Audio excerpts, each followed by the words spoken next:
যেই মেয়েটার জন্য আজকে ফাঁসির মালা গলায় নিতে যাচ্ছি, নিজের কলিজার টুকরো আপন বন্ধু বিপদে আপদে যুদ্ধ বিগ্রহে অন্যায় অপরাধে যারা আমাকে সাহায্য করত, আজকে তাদের 4 জনের মধ্যে 2 জনকে হত্যা আমি নিজে করেছি। বাকি 2 জন পালিয়ে গেছে, ওদেরকে পাইলে আমি হত্যা করতাম। কিন্তু কেন জানোনি? এই মেয়েটার জন্য। আমি তার প্রেমে পাগল না, আমি তার সৌন্দর্য মোহিত হয়ে আমি তাকে হত্যা করি নাই। এই মেয়ের একটা পরিচয়, মেয়েটা নবীর আওলাদ, নবীর রক্ত, নবীর বংশধর। পুলিশ শুধু এই বাক্যটার জন্য নবীর ইজ্জত বাঁচাইতে যাইয়া আজকে আমি তার বন্ধুদেরকে হত্যা করেছি। পুলিশ, তোমরা আমাকে একটু সুযোগ যদি দাও, আমি নিজে এবং তোমাদেরকে নিয়ে এই মেয়েটাকে তার মায়ের কোলে আমি ফিরাই দিয়ে আমার রসুলের ইজ্জত ফিরাই দিয়ে আসতে চাই। বড়ুড়ার মুসলমান পুলিশ বলছে, ঠিক আছে আব্দুর রহমান, চলো নিয়ে যা হলো। মেয়েটাকে গাড়িতে করে পাহাড়ি অঞ্চল নিয়ে যাওয়ার পরে দেখা গেছে সকাল হলো। ওই মেয়েটার বাবা সারা রাত্র ঘুমান নাই, তাহাজ্জুদ পড়ে, তখনও সে সেজদার মধ্যে পড়ে আছে, যায় নামাজ বিছাইয়া। মেয়েটা ডাক দিল, বাবা আমি ফিরে আসছি। বেচারা সেজদা থেকে উঠে কাঁদে, মা তুমি কি অক্ষত? বলে, হ্যাঁ বাবা আমি অক্ষত আছি। তখন ওই মেয়েটা বলল, মা বাবা আমরা রসুলের বংশধর।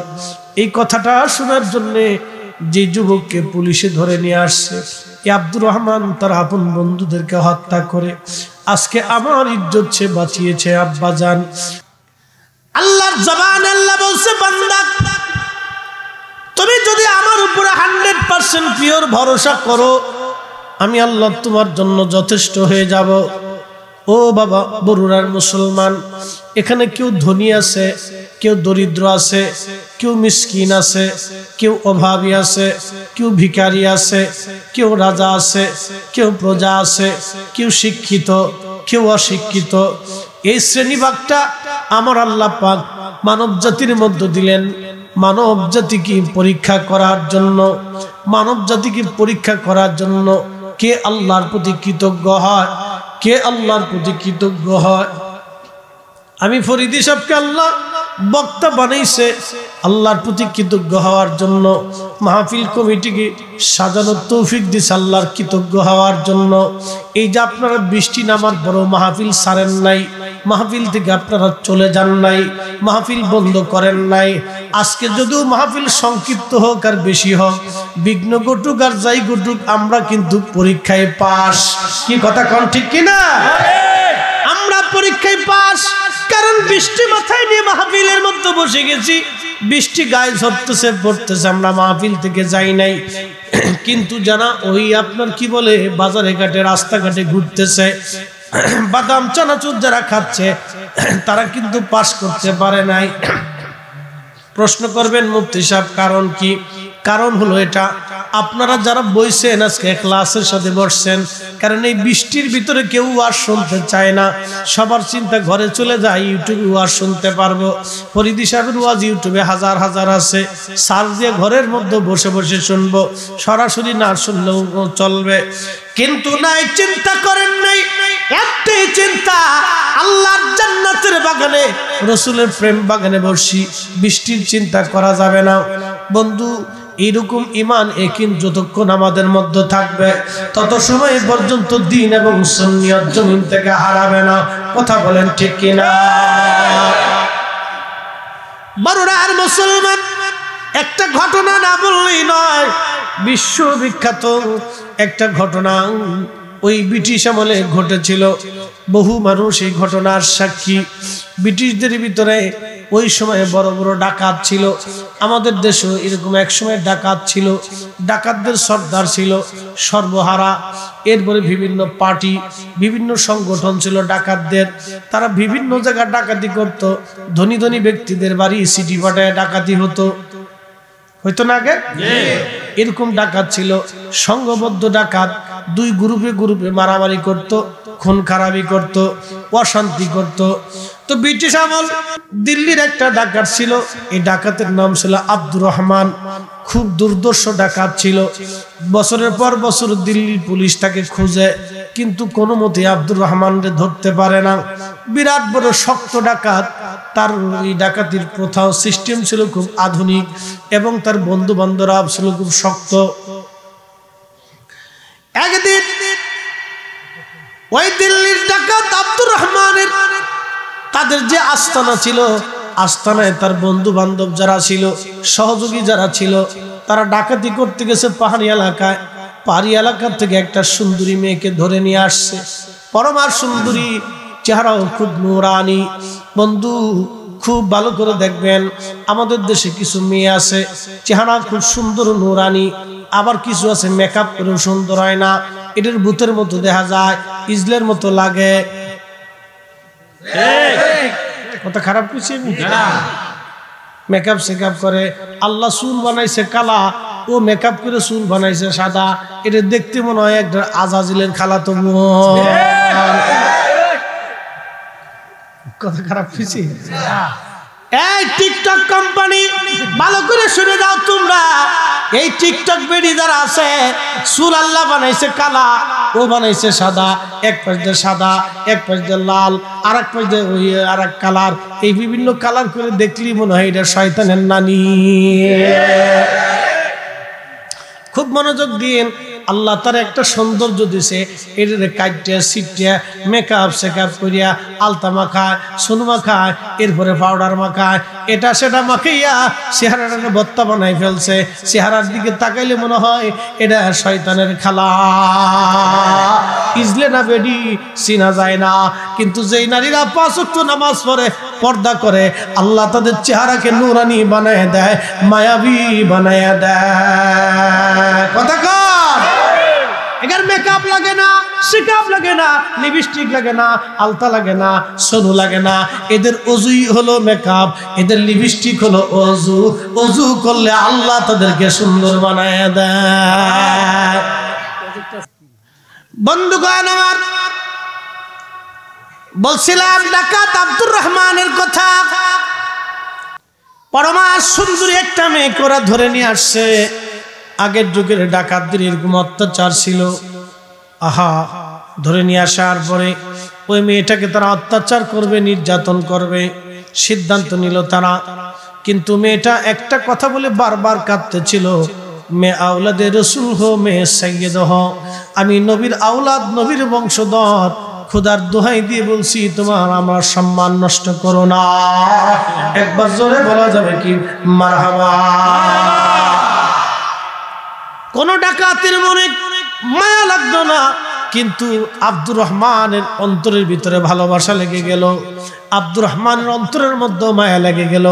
একটা চিন্তা আব্দুর রহমান করলেন, হায় জীবনে কত খুন আমি করলাম, কত মানুষ হত্যা আমি করলাম, কতজনের হক আমি নষ্ট করলাম, কতজনের সম্মান আমি নষ্ট করলাম, আমার প্ররোচনায় আমার সঙ্গীরা কত অন্যায় কাজ করলো, কত মানুষের জীবন পাত করেছি, কত মায়ের কোল আমি খালি করেছি, কতজনকে আমি এতিম বানায় দিয়েছি। আহা, আজকে না আমার নবীর আওলাদের একটা কন্যা আজ আমার কাছে লাঞ্ছিত হবে, আমার জীবন চলে যাবে, আমি আমার নবীর সম্মান নষ্ট হতে দেব না। চিৎকার মেরে জোরে বলেন আল্লাহু আকবার। এক বরুড়ার মুসলমান, খুবই মনোযোগ।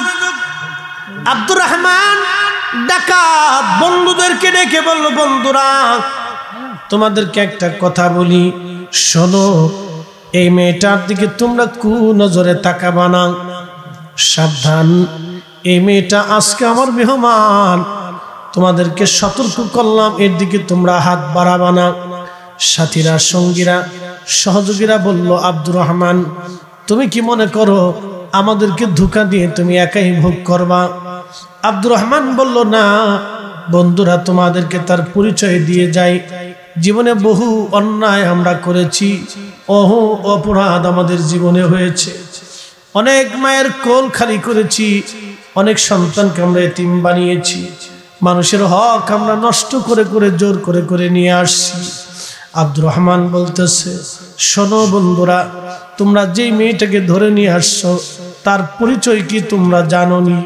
তার পরিচয় হচ্ছে এই মেয়েটা আওলাদে রাসূল, নবীর বংশধর। সাবধান করে বলতেছি, আমি আব্দুর রহমানের জীবন চলে যাবে আমার সামনে, আমার নবীর বংশধরের অসম্মান আমি হতে দেব না। একবার চিৎকার মেরে জোরে বলেন আল্লাহু আকবার। কলিজার ভিতরে কখন নবীর ভালোবাসা আসবে কেউ জানি না। কোন পুরুষের কোন ব্যক্তির কলিজার ভিতরে রাসূলের মহব্বত আসবে আমাদের জানা নাই, জানা নাই, জানা নাই, আমরা জানি না। আব্দুর রহমান ডাক দে বলল, বন্ধুরা, যদি তোমরা মনে করে এই মেয়েটার সঙ্গে অত্যাচার করবে তাহলে আজকে আব্দুর রহমান তোমাদের দুশমন হবে, তোমরা আব্দুর রহমানের দুশমন হবে। আমি অবশ্যই তোমাদেরকে হত্যা করব এবং এই মেয়েটার ইজ্জত আবরু বাঁচানোর জন্য প্রয়োজন বোধে আমি তোমাদের বুকে ছুরি চালাইতে আমি দ্বিধা করব না। হয় আমি মরবো, না হয় তোমরা আজ মারা যাবে। কলিজার ভিতরে নবীর ভালোবাসা দাউ দাউ করে জ্বলে উঠল আব্দুর রহমানের। এই বন্ধুরা সাবধান, জীবন চলে যাবে আমার, হয় তোরা মরবি না হয় আমি মরব। রাসূল বলেন, লা ইউমিন, ইমানদার হবাই না হাত্তা আকুনা হাব্বা ইলাইহি মিন ওয়ালিদিহি ওয়া ওয়ালাদিহি ওয়ান নাসি আজমাইন। তোমার জীবন, তোমার কলিজা, তোমার সন্তান, তোমার সন্ততি পিতা মাতার চাইতে বেশি যদি ভালো না বাসো ততক্ষণ পর্যন্ত তুমি ইমানদার হবে না। আপনি সন্তানকে আঘাত করলে আপনার কলিজার মধ্যে ব্যথা লাগে, আপনার ভালো লাগে না, তার মানে আপনি আপনার কলিজার ভিতর থেকে সন্তানকে ভালোবাসেন। সন্তান খোদায় কাঁদলে পৃথিবীর কোনো বাবা স্থির থাকতে পারে না, সন্তান কাঁদলে পৃথিবীর কোনো মা স্থির থাকতে পারে না। মুসলমান, তার মানে মা কলিজার ভিতর থেকে ভালোবাসে, মা কলিজার ভিতর থেকে ভালোবাসে মা। খুবই মনোযোগ। হযরতে আব্দুর রহমান বলতেছে, বন্ধুরা, আমি আমার কলিজার থেকে বলতেছি, হয় তোরা মরবি না হয় আমি মরব। আব্দুর রহমান কলিজার ভিতর থেকে আওলাদে রাসূলের মহব্বত অন্তরে নিয়ে আসলো, নবীর ভালোবাসা দাউ দাউ করে জ্বলে উঠলো।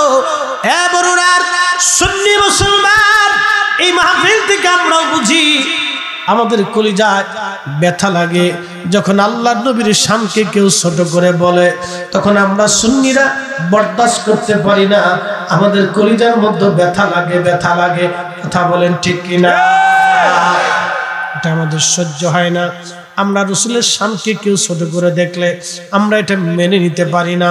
সে মক্কার ইমাম না মদিনার ইমাম, না বাইতুল আকসার ইমাম, না বাইতুল মুকাররমের ইমাম, কত বড় চ্যান্সেলর আল আজহার বিশ্ববিদ্যালয়, না মদিনা, না মক্কা ইউনিভার্সিটি, না দারুল উলুম দেওবন্দ, না কিবরিলি, পৃথিবীর কোন মাদ্রাসা হোক না কেন ওটা আমাদের নজরে আসে না। রাসূলের শানকে কেউ যদি ছোট করে দেখে, পৃথিবীর সবচেয়ে বড় শাইখুল হাদিস হলো আমরা তাকে চিনি না। কি কথা বলেন ঠিক না? রাসূলের ইশক যদি কার কলিজার মধ্যে থাকে, বাজান দিনহীন হোক, রিকশাওয়ালা হোক, দিন মজুর হোক, লেখাপড়া না হোক, আর লেখাপড়া না হোক, কোনো কিছুই যদি না থাকে, তাও সে আল্লাহর কাছে দামি। Kazi Nazrul Islam under matric pass ছিল। কি চমৎকার তার ভাষা, কি সুন্দর তার লেখনী, তিনি কতই না চমৎকার সুন্দর করে লিখে গেছেন। আল্লাহকে যে পাইতে চায় হযরতকে ভালোবেসে, ঠিক কি না? আরশ কুরসি লৌহ কলম না চাহিতেই পেয়েছে সে। এই জন্য সুন্নিরা রসুলকে মহব্বত করে তার একটা বাস্তব প্রমাণ আজকে দিয়ে যায়। যখন ইয়া নবী সালামু আলাইকা বলা হয়, তখন একটা সুন্নি মুসলমান অন্তরে সামান্য পরিমাণ ভালোবাসা থাকলেও, আল্লাহর নবীর প্রতি শ্রদ্ধা তাজিম থাকলে, একটা সুন্নি মুসলমান লক্ষ টাকা দিলেও বইসা থাকে না। জোরে বলেন, জোরে বলেন, জোরে জোরে জোরে। বইসা থাকে না, থাকবো না, থাকতে পারবে না। কারণ আমরা নবীরে ভালোবাসি, কলিজার ভিতর থেকে ভালোবাসি। কথা কোন ঠিক? ভালো তো বাসি, কলিজার ভিতর থেকে ভালোবাসি, বিনা দলিলেই ভালোবাসি। ভালোবাসার জন্য দলিল লাগে না, তাজিম করার জন্য দলিল লাগে না। আব্দুর রহমান অন্তরে দিয়া একটা শব্দে তার অন্তরে ব্যথা লেগে গেল, আমি আওলাদে রসুল, আমি নবীর বংশধর, তোমরা আমার সম্মান নষ্ট করো না। এই একটা কথা আব্দুর রহমানের কলিজার ভিতরে আগুন দাউ দাউ করে জ্বলে উঠছে। সে কোনো প্রমাণ চাই নাই, মেয়েটার কথায় বিশ্বাস করে নিয়ে গেছে। আওলাদে রসুল হোক বা না হোক সেটা পরে, কিন্তু সে বলে ফেলছে আওলাদে রসুল। আমি আব্দুর রহমান জীবন্ত থাকা অবস্থায় নবীর সম্মান আজকে নষ্ট হতে দেব না। একটা বাক্যে বন্ধুদের সঙ্গে লড়াই শুরু হয়ে গেল। 4 বন্ধুর সঙ্গে একা যুদ্ধ করতে লাগলেন। 2 জন বন্ধু জায়গায় মার্ডার করে ফেললো, বাকি 2 জন পালায় চলে গেল। পালায় যাইয়া তারা ব্রিটিশ পুলিশকে খবর দিয়ে নিয়ে চলে আসছে। আব্দুর রহমানকে ব্রিটিশ পুলিশ ধরলো। আব্দুর রহমান ডাক দে বলো, পুলিশ বহুদিন তোমরা আমাকে খুঁজছো ধরে নেওয়ার জন্য, কিন্তু পারো নাই। আজকে আমাকে ধরছো, তবে একটু কথা তোমাদেরকে বলি, আমাকে একটু সুযোগ দাও, তোমরাও সাহায্য করো। যেই মেয়েটার জন্য আজকে ফাঁসির মালা গলায় নিতে যাচ্ছি, নিজের কলিজার টুকরো আপন বন্ধু বিপদে আপদে, যুদ্ধ বিগ্রহে, অন্যায় অপরাধে যারা আমাকে সাহায্য করত, আজকে তাদের 4 জনের মধ্যে 2 জনকে হত্যা আমি নিজে করেছি। বাকি 2 জন পালিয়ে গেছে, ওদেরকে পাইলে আমি হত্যা করতাম, কিন্তু কেন জানোনি? এই মেয়েটার জন্য।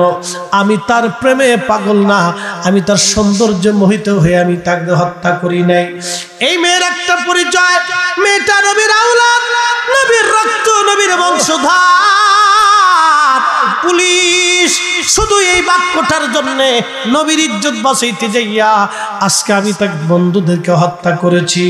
পুলিশ তোমরা আমাকে একটু সুযোগ যদি দাও, আমি নিজে এবং তোমাদেরকে নিয়ে এই মেয়েটাকে তার মায়ের কোলে আমি ফিরাই দিয়ে আমার রসুলের ইজ্জত ফিরাই দিয়ে আসতে চাই। বড়ুড়ার মুসলমান পুলিশ বলছে, ঠিক আছে আব্দুর রহমান চলো, নিয়ে যা হলো মেয়েটাকে গাড়িতে করে পাহাড়ি অঞ্চল নিয়ে যাওয়ার পরে দেখা গেছে সকাল হলো। ওই মেয়েটার বাবা সারা রাত্র ঘুমান নাই, তাহাজ্জুদ পড়ে, তখনও সে সেজদার মধ্যে পড়ে আছে, যায় নামাজ বিছাইয়া। মেয়েটা ডাক দিল, বাবা আমি ফিরে আসছি। বেচারা সেজদা থেকে উঠে কাঁদে, মা তুমি কি অক্ষত? বলে হ্যাঁ বাবা আমি অক্ষত আছি। তখন ওই মেয়েটা বলল, মা বাবা আমরা রসুলের বংশধর। এই কথাটা শোনার জন্যে যে যুবককে পুলিশে ধরে নিয়ে আসছে, আব্দুর রহমান তার আপন বন্ধুদেরকে হত্যা করে আজকে আমার ইজ্জত সে বাঁচিয়েছে। আব্বা জান আপনি আওলাদ রসুল, নবীর বংশধর, এই ছেলেটার জন্য আপনি দোয়া করে দেন। তখন এই মুরব্বী বৃদ্ধ লোকটা কাদের বলে, বাবা আমরা তাহাজ্জুদ পড়ার জন্য উঠেছিলাম, তখন এই তোমার ডাকাত দলেরা আমার মেয়েটাকে ধরে নিয়ে গেছে। বাবা তখন থেকে আমি সেজদার মধ্যে পড়ে আছি, আমরা নবীর আওলাদ, নবীর বংশধর। বাবা গো আজকে তুমি আমার ইজ্জত বাঁচাও নাই, আমার রসুলের ইজ্জত বাঁচাইছো। আমার রক্তে রসুল্লাহর রক্ত প্রবাহিত হয়, দোয়া করে দিলাম আল্লাহর নবী যাতে তোমাকে ভুলে না যায়। চিৎকার করে জোরে বলেন না ইয়া রাসূলুল্লাহ। বরুণার মুসলমান খুবই মনোযোগ দিয়ে শুনিয়া যান মা বোনেরা। তখন ওই বৃদ্ধ লোকটি ডেকে বলল, বাবা যাও, আমি তোমার জন্য দোয়া করে দিলাম, আমার রসুল যেন তোমার জামিনদার হয়ে যায়।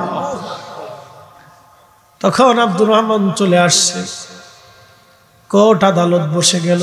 বহুদিনের সে আসামি, খুব ডেঞ্জারাস ডাকাত, বহু খুনের আসামি, বহু অপরাধের আসামি। ব্রিটিশ আদালত তাকে ফাঁসির রায় দিয়ে দিল। ব্রিটিশ আদালত তাকে ফাঁসির রায় দিয়ে দিল। ব্রিটিশদের বিচার তো খুব কড়া। আমরা মুসলমান বিচার করতে যাই 2 নম্বরই বিচার করি। কিন্তু আপনি খ্রিস্টান দেশে চলে যান, আমেরিকায় চলে যান, ওরা টাকা খেয়ে সহজে বিচার করে না। ইউরোপে চলে যান, ইউরোপে হাজার হাজার আদালত আছে। ওদের মানুষ ল্যাংটা থাকে, অর্ধ উলঙ্গ থাকে, ওদের নারীরাও অর্ধ উলঙ্গ থাকে। কিন্তু জাজমেন্ট যারা বিচারক যারা আছে তারা টাকা খেয়ে ডান বাম করে তারা বিচার করে না। শুধু একমাত্র মুসলমানদের ভিতরে খালি 2 নম্বরই, তাও বাংলাদেশে এত পরিমাণে 2 নম্বরই। আল্লাহ আল্লাহ কি ভাষায় বলবো, কোন ভাষায় বলবো আমি জানি না। তবে আমার দেশে অনেক বিচারক আছে যারা আশিক রাসূল। আমি একবার জসকোটের একটা অনুষ্ঠানে গিয়েছিলাম, অ্যাডভোকেট পাটুরি ভাই দাওয়াত করেছিলেন। আমি শাহাদায়ে কারবালার আলোচনা যখন করতেছিলাম তখন এক মহিলা বিচারপতি ছিলেন, এক মহিলা বিচারপতি। তিনি চোখের পানি ফেলে ফেলে কাঁদতেছিলেন। চিন্তা করলাম নবীর মহাব্বতে যার অন্তর দিয়ে চোখের পানি আসে, এই মহিলা কখনো অন্যায় বিচার করতে পারে না। পরে খোঁজ নিয়ে দেখলাম ওই মহিলা কোনো ঘুষ টুস খায় না, সে অন্যায় বিচার করে না, সবসময় ন্যায় বিচারই করে যায়। একবার জোরে বলা যাবে কি মারহাবা। ভালো মন্দ দিয়ে দুনিয়া। পুলিশের ভিতরে অনেক ভালো লোক আছে, রাস্তায় দেখলে বলে হুজুর আপনার ওয়াজ শুনি দোয়া করবেন। বহু আছে এরকম, হুজুর আপনার ওয়াজ শুনি দোয়া করবেন। বহু পুলিশ আছে 1 টাকা ঘুষ নেবেন, আপনার উপকার করে দিবে। আবার বহু আছে আনসার বিড়ি দিলেও ছাড়ে না।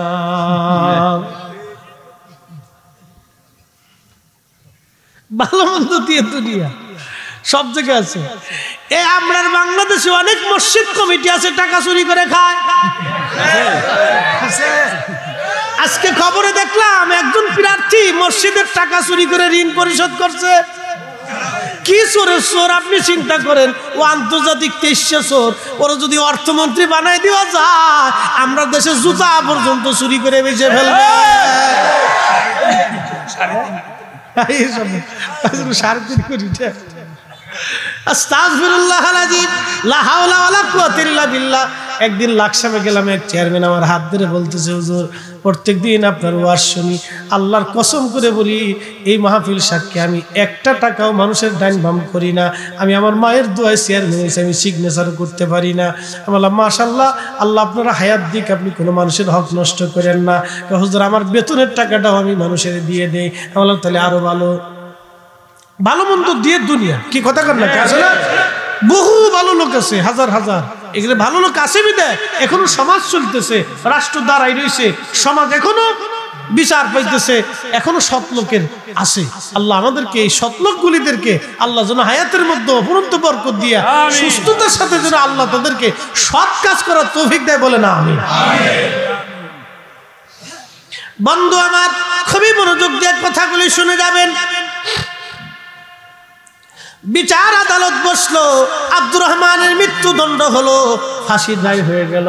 ফাঁসি দেওয়া হবে কিছুদিন পরে। হঠাৎ করে জেলার একদিন রাত্রিবেলা ঘুমায়। ওই জেলার সঙ্গত কারণে ছিলেন মুসলমান, তিনি রাত্রিবেলা ঘুমাচ্ছেন, স্বপ্নের ঘরে দেখতেছেন রাহমাতুল লিল আলামিন তশরিফ আনছে। আরে তাকবীর, নারে রিসালাত, আলে সুন্নাত ওয়াল জামাত, মুফতি ইসলাম ফরিদি সাহেব। আল্লাহর নবী সহিহ বুখারীতে কিতাবুর রুয়াতে নবী বলেন মান রাআনি ফিল মানামি ফাকাদ রাআল হক। নবী যে আছে এত দলিল লাগবে না, এই একটা দলিলই যথেষ্ট।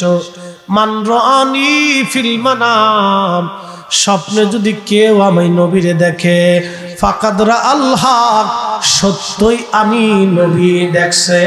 আমি নবী আইছি, ছবি আসি নাই, আমি নবী নিজে আইছি, নিজে আইছি, নিজে আইছি, নিজে দেখা দিছি।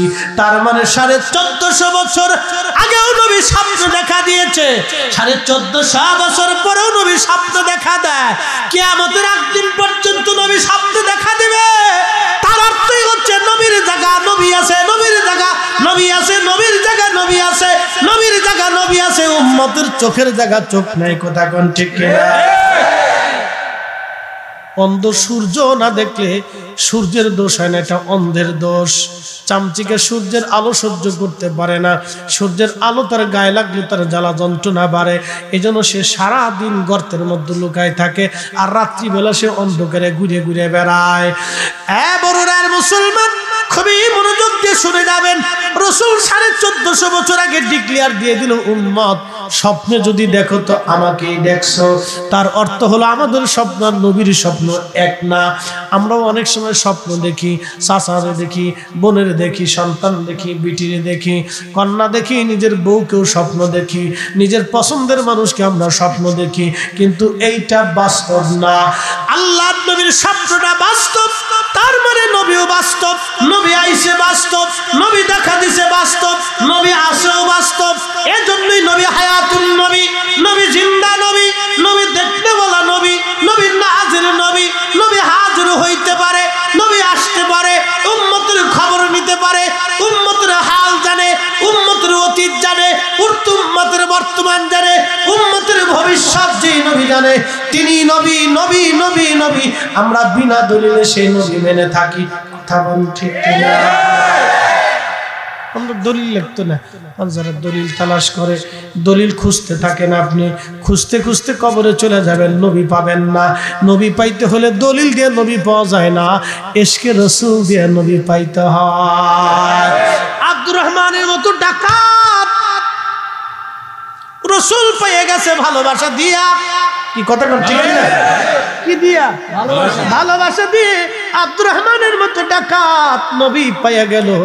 এই জেলার কি আল্লাহর নবী স্বপ্ন দেখায়, দেখো এই যে তার চেহারা, নাম হলো আব্দুর রহমান, তোমার জেলখানায় সে মৃত্যুদণ্ড প্রাপ্ত আসামি, আমি রাসূল বললাম তাকে মুক্ত করো এবং জামিনের ব্যবস্থা করো, খালাস করে দাও। আমি তোমার রাসূল তোমাকে হুকুম দিয়ে গেলাম, যে কোনোভাবে তাকে জেলখানার থেকে বের করো। আমি তাকে পছন্দ করি, আমি তাকে ক্ষমা করে দিয়েছি, আমি নবী তারে কবুল করে নিয়েছি।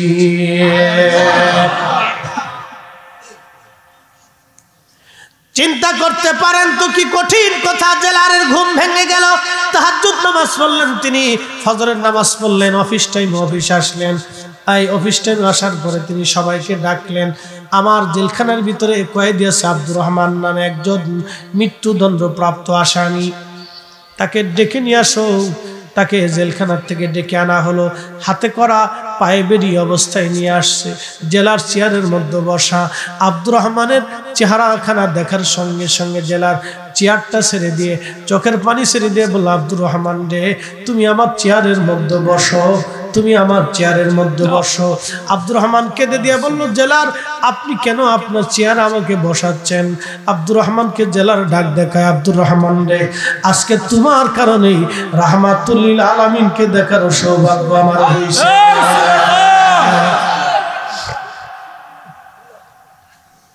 তুমি এই জেলখানায় আসার কারণে, মৃত্যুদণ্ড প্রাপ্ত আসামি হওয়ার কারণে আমার মতো হতভাগা নবী দেখছে, নবী দেখার সৌভাগ্য আমার হয়েছে। আব্দুর রহমান, আমি এই চেয়ারে বসবো না, তুমি দাঁড়ায় থাকবা। এই চেয়ারে আমি বসবো না, তুমি বসো, এই চেয়ারে তোমার বসার হক। আব্দুর রহমান বলতেছে, জেলার রে, তুমি তো জানো আমি পৃথিবীর নিকৃষ্ট একজন ডাকাত, দিল্লির মধ্যে সবচেয়ে বড় ডাকাত আমি। এই শহরে আমার মতো দুর্দর্শ আর এত বড় কঠিন ডাকাত আর কেউ নাই, এত বড় আসামি আর কেউ নাই। আমার এমন কোনো দিল্লির মানুষ নাই যে আমার নাম না আসলে থরথর করে না কাঁপে। আমি সেই সন্ত্রাসী বহু মায়ের কোল খালি করেছি, বহু বাবার কোল খালি করেছি, বহু সন্তান আমি এতিম করেছি, কিন্তু আজকে তুমি আমার চেয়ার, তোমার চেয়ারটা ছেড়ে দিলা, কারণ কি? আব্দুর রহমান জেলার বলতেছে, আব্দুর রহমান রে, তোমারে আল্লাহর নবী ক্ষমা করে দিয়েছে, জেলখানার থেকে বের করে দিতে বলেছে। বলো তুমি জীবনে কোন ভালো কাজ করছো, আজকে বলে দিয়ে যাও। আব্দুর রহমান চোখের পানি ছেড়ে দিয়ে বলে, জেলার, পৃথিবীর মধ্যে আমার মতো নিকৃষ্ট কোনো মানুষ নাই, আমি জীবনে কোনো ভালো কাজ কোনোদিন করি নাই, মনে পড়ে না, কিন্তু আমি একটা ভালো কাজ আমি জীবনে করছি। আমার বন্ধুরা, পাহাড়ি অঞ্চল থেকে একটা সুন্দরী মেয়েকে ধরে নিয়ে আসছে, পরমা সুন্দরী মায়াবী চেহারা, নূরের চেহারা, এত সুন্দর, তার সৌন্দর্য আকৃষ্ট হয়ে আমার বন্ধুরা তার ইজ্জত লুণ্ঠন করার চেষ্টা করেছিল। কিন্তু মেয়েটা কান্না করে বলতেছিল, আমি আওলাদের রাসূল, আমি নবীর বংশধর, আমার ইজ্জত তোমরা নষ্ট করে দিও না, আমার সম্মানহানি তোমরা করিও না। আফজালার রে, ঠিক ওই সময় আমার কলেজার ভিতরে রাসূলুল্লাহর মোহাব্বত দাও দাও করে জ্বলে উঠলো। আমি বললাম, বন্ধুরা জীবন চলে যাবে, আমার চোখের সামনে নবীর ইজ্জত লুণ্ঠন হতে দেব না। আমি ওই সময় বন্ধুদের সঙ্গে যুদ্ধ শুরু করলাম, দুইজনকে আমি মার্ডার করলাম। আমার জীবনের মায়া ছিল না তখন, আমি মৃত্যুর ভয় তখন করি নাই। আমার অন্তরে তখন নিজের জীবনের মায়া ছিল না, আমার রাসূলের মায়া বেশি হয়ে গিয়েছিল। এত পরিমাণে হয়েছে যে আমি বন্ধুদের সঙ্গে যুদ্ধ করেছি, দুইজনকে হত্যা করেছি, বাকি দুইজন পালাইয়া পুলিশ এনে আমাকে ধরাই দিয়েছে। আজকে তোমরা আমার পাইছো, ফাঁসির কাজটা আমার ঝুলাইবা, মৃত্যুদণ্ড আমার হয়ে গেছে। আব্দুর রহমান কাদের বলে, জেলার জীবনে কোনো ভালো কাজ নাই, নবীর আওলাদের ইজ্জত বাঁচানোর জন্য আল্লাহর নবী হয়তো আমার উপরে খুশি হয়ে গেছে। চিৎকার মেরে জোরে বলেন না মারহাবা। নবীর প্রেমিকেরা দিশেহারা মরণের ভয় করে না, মরে না, বলেন প্রেম তো মরে না। ভাইজান, আব্দুর রহমানের মতো একজন মানুষ জীবনের সব অপরাধগুলি নবীর ভালোবাসা দিয়ে ঢাকায় দিচ্ছে, ঢেকে ফেলেছে। আল্লাহ নবী খুশি হয়েছে নবীর ইজ্জতের দিকে তাকাইয়া।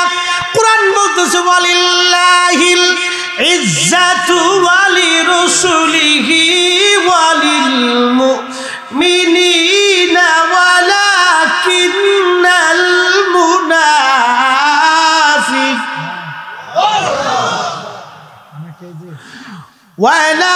ওয়ালাকিন্নাল মুনাফিকিনা লা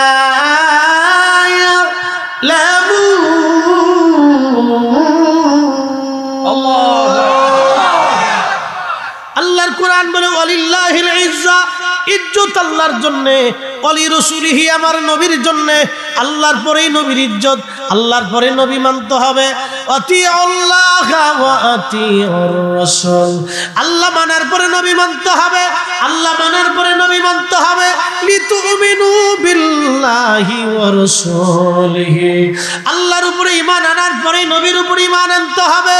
আল্লাহর পরে নবী, আল্লাহর পরে যাকে মানবো তিনি নবী, আল্লাহর পরে যাকে ভালোবাসবো তিনি নবী, আল্লাহর পরে যার জন্য জীবন দেব তিনি নবী, আল্লাহর পরে যাকে মানলে আল্লাহ মানা হয়, আল্লাহ বা নবী মানলে আল্লাহ মানা হয়। কোরআন বলতেছে, মাইয়ুতির রাসূল ফাকাদ আতা আল্লাহ। আল্লাহর কোরআন, আল্লাহ বলে নবী মানলে আল্লাহ মানা হয়। আল্লাহ নিজে বললেন, বান্দা আমার নবী মানলে আমি আল্লাহ মানা হয়, নবী মানলে আল্লাহ মানা হয়, নবী ভালোবাসলে আল্লাহ ভালোবাসা হয়, নবীর জন্য জীবন দিলে আল্লাহর জন্য জীবন দেওয়া হয়, নবীর পক্ষ হলে আল্লাহর পক্ষ হয়, নবীর দল হলে আল্লাহর দল হয়, নবী রাজি হলে আল্লাহ রাজি হয়, নবীর তাজিম করলে আল্লাহ তাজিম হয়, নবীর সাথে বেয়াদবি করলে আল্লাহর সাথে বেয়াদবি হয়, নবীর সাথে দুশমনি করলে আল্লাহর সাথে দুশমনি করা হয়। এজন্য আমরা সুন্নিরা নবী নবী নবী নবী করি, মরার আগ দিন পর্যন্ত নবী নবী নবী নবী করে যাব। আমরা রাসূলের প্রেম সম্মান তাজিম কখনো ছাড়ব না। আমরা ঘরে ঘরে প্রয়োজন বোধে মিলাদ পড়াইয়া আমার নবীর শান গাইয়া গাইয়া মানুষের শোনাবো। কথা কোন ঠিক কিনা? কষ্ট হচ্ছে না? একটা মেসেজ দিচ্ছি বাস, যদি বুঝে থাকেন। ওয়াজ করলে কি লাভ, শুনলে কি লাভ? লাভ হবে তার আমলে, আমলেও লাভ হবে না নবী প্রেম না থাকলে দিলে, নবী প্রেম থাকলে দিলে লাভ হবে কম আমলে। সুপারিশ করবেন নবী রোজ হাসরের ময়দানে। জ্ঞানী যারা বুঝি তারা শুধু ইশারায়, নাদানেরে বুঝাইতে পারে আছে কি কোথায়। জ্ঞানীর মতো জ্ঞানী হলে অল্প কথাই বুঝে, কচুর মতো কচু হলে অল্প জালেই সিজে। বিনা দলিলে আল্লাহ এক, বিনা দলিল আল্লাহ এক, বিনা দলিল আল্লাহ এক, বিনা দলিল আমরা নবী মানি। কথা ঠিক কিনা? এত দলিল লাগতো না। যারা দলিল চায় তুমি দলিল নিয়ে শুয়ে থাকো, আমার দলিল লাগবে না।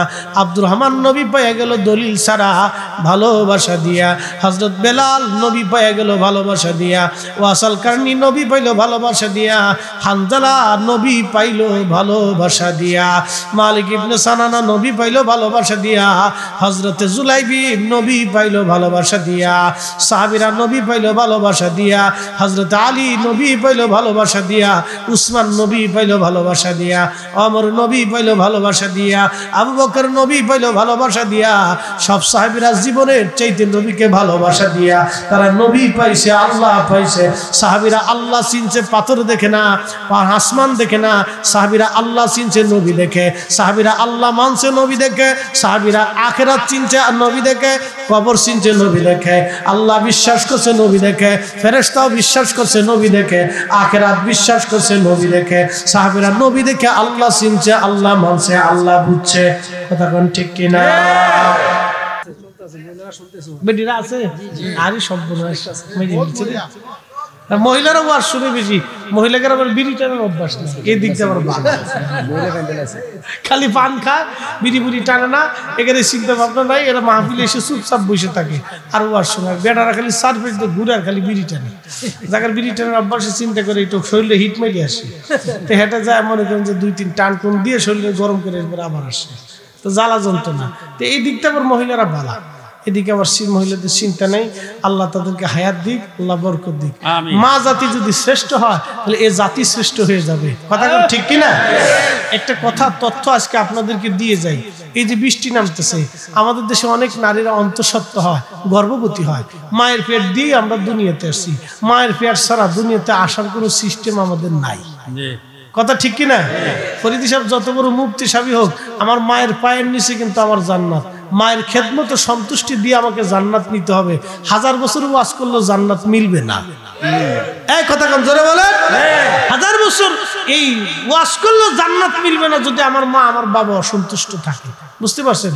এই কথাটা সারা জীবন মনে রাখবেন। তো নারী জাতির আল্লাহ একটা বিশেষ মর্যাদা, সম্মান আল্লাহ রাব্বুল আলামিন তাদেরকে দান করছে।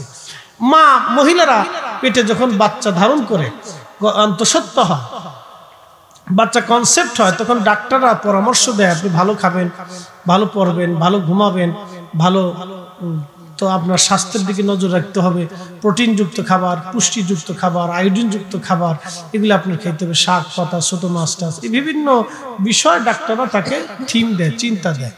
তো ওই নারী কারণ কি বলে, এই বাচ্চা মা যদি ভালো খায় তো বাচ্চার হৃষ্টপুষ্ট হয়, বাচ্চার শরীর স্বাস্থ্য ভালো হয়, মেধা ভালো হয়। মা দুধ খাইলে বাচ্চার হৃষ্টপুষ্ট হয়। এই নানান দিক কিন্তু ডাক্তাররা ব্যাখ্যা করে। মা ঠিক মতো পানি খাইলে বাচ্চার পানির স্বল্পতা থাকে না, এটা ঠিক থাকে। মা ঘুমাইলে ঠিক মতো বাচ্চার ঘুম ঠিক মতো হয়, তার ব্রেন ভালো হয়। এই যে নানান দিক মহিলাদেরকে এই ডাক্তাররা পরামর্শ দিয়ে থাকে। আবার ওই মায়ের ঠান্ডা লাগলে কিন্তু ওই ভবিষ্যতে বাচ্চা নিউমোনিয়া হয়, হাঁপানির সমস্যা হয়। যে বাচ্চা মা পেটে বাচ্চা অবস্থায় মায়ের ঠান্ডা লাগে, জ্বর টর আসলে তখন ওই মহিলার ওই বাচ্চা ভবিষ্যতে নিউমোনিয়া এবং ঠান্ডাজনিত রোগে সে আক্রান্ত হয়। এখন আমার কথা হচ্ছে যে মা ঠান্ডা লাগলে যদি বাচ্চার ভবিষ্যতে ঠান্ডা লাগার সম্ভাবনা থাকে, হাঁপানি হতে পারে বা ঠান্ডাজনিত রোগে সে আক্রান্ত হতে পারে। মা ঠান্ডা লাগলে মা খাইলে যদি বাচ্চার খাওয়া হয়, তো যেই মহিলা ফেটে বাচ্চা নিয়ে সারা রাত্র টিভি দেখে, এই সারা রাত্র নাটক সিনেমা দেখে, নাচানাচি লাফালাফি দেখে, কুতাকুতি দেখে, তো ওই বেডির বাচ্চা দুনিয়াতে আসার পরে হে বাচ্চা নাচানাচি করে। কি আমি কি কথা খারাপ কইছি ভাই? এই জন্য হুজুর গাউসে পাকের আম্মা মার সন্তানকে ফেটে নিয়ে খালি কোরআন পড়তো। পড়তে পড়তে পড়তে পড়তে হুজুর গাউসে পাক দুনিয়াতে আসার আগে আল্লাহ 18 পারা কোরআন শরীফ সিনার ভিতর ঢুকাই দিয়ে দিয়েছে। কেউ বেটি করে খালি টিকটক করাবে, হ্যাঁ বেশি বেশি করে টিকটক করাবে। চুল রে একবারে কি সিস্টেম করছে। সেদিন আমি ঢাকার থেকে মাহফিলে যাচ্ছি বরিশালের দিকে, গোপালগঞ্জে। তো সন্ধ্যার পরে মাগরিবের পর আমরা বেরিয়েছি, চিন্তা করলাম আমরা পদ্মা সেতু পারি তো সময় লাগবে না। তো যাচ্ছি, তো দেখি মোটরসাইকেল, আমাকে গাড়ি তো গিয়ার, আমার গাড়ি তো 2000 সিসি নতুন গাড়ি, তো আমারটা তো 100 চালাইতেছি। তো আমার গাড়ি ফাঁস করে দেখি মোটরসাইকেল একটা 120-এ চলতেছে, তা আমি বললাম ঘটনা কি, হঠাৎ করে এত গিয়ার কে? তো পিছে দেখি ইজলে একটা বেরিয়েছে, বেড়া বেড়াচ্ছি না বেড়া। আমি ও এর লাগে তো গিয়ার বাড়ছে, এর লাগে তো গিয়ার বাড়ছে, কারণ কি রে? শয়তানকে নানি গিয়ার দিতে থাকো, গিয়ার দাও, অসুবিধা নেই। একবার যদি শীতে পড়ো তো গিয়ার সিয়ার যা আছে সব শেষ। এই অবস্থা চলতেছে আজকে। এগুলো তো আমাদের দেশের সমাজ কলুষিত হচ্ছে। বাপ, আগের যুগে কোনো নারী কোনো ঘর থেকে বেপর্দা হয়ে রাস্তায় চললে গ্রামের মানুষ বলতো যে এই মহিলাটা কেড়ে, কার স্ত্রী, কার মা, কার বেটার বউ, কার মেয়ে বেপর্দায় রাস্তায় চলতেছে। আগেকার ইমাম মুসল্লি যারা ছিল তারা ওই বাড়িতে খাবার খাইতো না। আসতে কইলেন কে? জোরে খান। খাবার খাইতো না। ইমাম সাহেব হুজুর বলতো না খাবার খাইতেন না, মহিলা বেপর্দা, বেপর্দা বাড়ির বেটি খাবার খাওয়া যাবে না। তো ইমাম সাহেবও সেই ইমাম আছিল, ওরে সর্বনাশ, পানির মধ্যে ফু বললে পানি ওষুধ হয়ে গেছে। হ্যাঁ, কি কথা কর না কে? হেরা মিলাদ পড়তো, আর আমরা যারা এখন পানি ভরা দিয়ে ফু দিলে কাম হয় না, হেরা মিলাদ বেদাত করে শিক্ষার পড়তেছে। কাম হবেন না, কিন্তু যতই শিক্ষার পারেন কাজ হবেন না। আগের যুগের ইমাম যারা ছিল এরা সব একবার একিনে আমলে খাঁটি ছিল। কি বাসির ভাই, ঠিক কিনা? একবার ইমান একিনে খাঁটি ছিল। তো যাই হোক, সময় তো কম, কথা অনেক বেশি। এই অল্প সময়ের ভিতরে আপনাদেরকে একবার মেডিসিন ভালো মতো দিয়ে যেতে হবে ইনশাআল্লাহ, যাতে মনে থাকে যে না হুজুর দিয়ে গেছে। আর মহিলারা চিন্তা করতেছে এই হুজুর আর ভোট দেওয়া যাবে না, আমরা বাস দিয়ে গেছে, মা বোনদের দৃষ্টি আকর্ষণ করি, মারে আল্লাহ আপনার এমন একটা ইজ্জত দান করছে, বোন রে আল্লাহ আপনাদেরকে এমন একটা ইজ্জত দিছে। আপনাদের অবস্থা এতই শোচনীয় হয়েছিল যে আল্লাহু আকবার, আল্লাহ রাসূল এক সাহাবী এসে বলতেছে হুজুর আমি আমার 8টা মেয়েরে জীবন্ত কবর দিছি। আমার দিকে তাকান, থাক শোনেন, আমার দিকে তাকান একটু, 1 মিনিট। আপনি যদি আপনার ছোট্ট মেয়েটারে থাপ্পড় মারেন, কলিজায় ব্যথা লাগে না? লাগেনি? সব বাবারই অন্তরে কিন্তু ব্যথা লাগে। মারছেন, অন্যায় করছে, থাপ্পড় দিচ্ছেন, কিন্তু থাপ্পড় দেওয়ার পরে আপনার কলিজার ভিতর চিনচিন চিনচিন করে ব্যথা করে। ওরা যতক্ষণ খুশি না করবেন, আদর না করবেন, আপনার কাছে ভাল লাগে না, অশান্তি লাগে, মানে শরীর ভার লাগে, কলিজার ভিতর ব্যথা লাগতে থাকে, তাই না? একটা থাপ্পড়ে যদি কলিজার ভিতরে এত ব্যথা হয়, একটা মানুষ 8টা কন্যা সন্তানদের জীবন্ত কবর দিছে, একটু মায়া লাগে না? তাহলে তালি তোর কলিজাটা কেমন পাথর হয়েছিল। আল্লাহু আকবার। সেই জমানায় আল্লাহর নবী নারী জাতিরে উঠাই না, আল্লাহর নবী শ্রেষ্ঠত্ব দিয়ে বলেন 1 নারী 1 মেয়ে 1 জান্নাত, 1 মেয়ে 1 জান্নাত, 1 মেয়ে 1 জান্নাত। যে তার মেয়েদেরকে সুনজরে 1 নজরে দেখবে, আল্লাহ রাসূল বলছেন আমি আমার ওই উম্মত জান্নাতের ভিতরে এইভাবে থাকবো, পাশাপাশি কাছাকাছি। আমি জান্নাতে যে আমার উম্মতের মেয়ে হবে, তার প্রত্যেকটা মেয়েকে যদি 1 নজরে দেখে, 1 ভালোবাসা দেয়, আমি রাসূলের সাথে সে ওইভাবে জান্নাতে থাকবে। নারী জাতিরে আল্লাহর নবী ওই গর্তের ভিতর থেকে, কবর থেকে উঠাইয়া শ্রেষ্ঠত্ব দিয়া, এই নারীর ভিতরে আম্মাজান আয়েশা ছিলেন শ্রেষ্ঠ মুহাদ্দিস, আম্মাজান খাদিজাতুল ছিল তাহেরা তাইয়্যিবা, হযরত ফাতিমাতুস সাইয়্যিদাতুন নিসা আলিল জান্নাহ। একসাথে জোরে বলা যাবে না আল্লাহু আকবার। আর হে বেটিটা সামনে তাই উন না, পিছে তাই উন না, বেডিতে আগে। কি সিস্টেম হচ্ছে? একটু লজ্জা শরম তো থাকার দরকার। হ্যাঁ, একটু শরম তো থাকার দরকার যে আল্লাহ আমার একটা অঙ্গ প্রত্যঙ্গ দিছে, এটা ঢাকি ঢুকে রাখতে কইছে আল্লাহ, এটা শালীনতার মতো রাখতে কইছে। কুত্তারও তো একটু লজ্জা আছে, কুত্তার পিছনে আল্লাহ লেজ দিয়ে রাখছে, গরুর পিছনে আল্লাহ লেজ দিয়ে রাখছে। গরু কিন্তু লেজ উঁচা করে খাড়াই দিয়ে পাবলিকের দেখায় না, দেখ আমার লেজ উঁচা করে দিছি, তোরা কিন্তু ভালো মতো নজর দিয়ে দেয়। মন খারাপ করেন না, শরম লজ্জা হওয়ার কিছু নাই। আমাদের কিছু লজ্জা শরম হওয়ার দরকার। যে নারীর হায়া লজ্জা শরম নাই, সে নারী নারী হইতে পারে না। এটা দাউস কথা, কোন ঠিক কিনা? লজ্জা, শালীনতা, ভদ্রতা নারীর ভূষণ।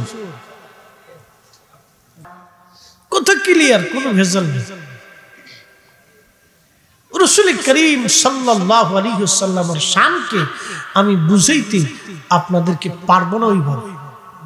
এই ভাষা জ্ঞান আমার নাই, এই ইলমও আমার নাই, ওই তাফসীর করার মতো সামর্থ্য আমার নাই। এই ফুটা ফাটা জবান দিয়ে যতটুকু চেষ্টা ও নবীর প্রশংসা আপনাদের সামনে উপস্থাপন করি। মনে রাখবেন, নবীর প্রশংসা হলেই আল্লাহর প্রশংসা হয়। কি কথা কর না? নবীর প্রশংসা হলে কার প্রশংসা হয়? আল্লাহর প্রশংসা হয়। মুহতারাম, এই কথাটা বুঝবেন। আল্লাহ আমাদেরকে তার রাসূলের শান, ইজ্জত, আবরু, সম্মানকে বুঝার তৌফিক দিক, বলেন আমিন।